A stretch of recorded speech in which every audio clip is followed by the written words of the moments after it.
Monsieur Tison Dominique, président de l'association Oxylivre, qui est un peu à l'origine de cette rencontre. Chères Madame et Monsieur Vanson, chère famille du récipiendaire, je voudrais également saluer la presse, bien évidemment. Mesdames, Mesdemoiselles, Messieurs, chers amis, c'est avec une grande émotion que je prends la parole à l'occasion de cette cérémonie. Tous vos proches, cher Monsieur Vanson, ont tenu à être auprès de vous au moment où Monsieur Richert va vous remettre l'insigne de chevalier dans l'ordre des arts et des lettres. Cette rencontre constitue un événement, une marque toute particulière dans l'existence d'un homme, d'où l'immense honneur pour moi de pouvoir l'introduire, de vous recevoir tous ici à Geisbolsheim et de vous souhaiter bien évidemment une très cordiale bienvenue. J'aimerais, si vous me le permettez, revenir quelques instants sur votre parcours, Monsieur Vanson, quelque peu atypique, et sur votre œuvre. Au travers des quelques rencontres et échanges, j'ai rapidement décelé que vous êtes un homme qui mène ses projets avec volonté et détermination, même les plus audacieux, et ce, jusqu'à leur réussite. De la science à la philosophie, puis aux mathématiques, vous excellez sur tous les fronts. De vos nombreux voyages en Amérique latine et votre mission pour le ministère péruvien de l'Agriculture, vous revenez ébloui par cette région qu'on le retrouve en toile de fond dans vos écrits. Ces romans, vous les gardez secrètement avant de les éditer, vous les reprenez, les retravaillez avant de les partager, je dirais notamment depuis que vous avez fait valoir vos droits à la retraite, depuis que vous disposez un peu plus de temps libre. Votre premier ouvrage est publié en 2009, puis tout s'enchaîne à vitesse grand V. Les titres de vos romans intriguent autant que les courts textes de présentation. Très rapidement, vos héroïnes prennent vie.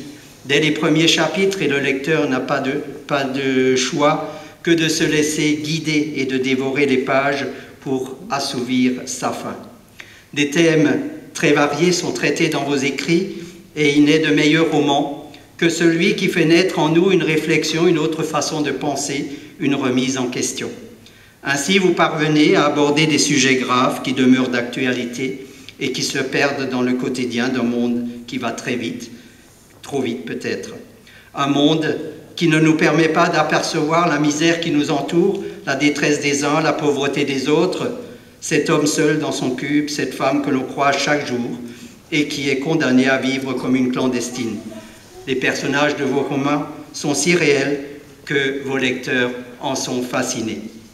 Désormais, Monsieur Vanson, Maria, Laure et les autres sont connus d'un grand public, un public qui apprécie votre œuvre et qui vous le montre bien.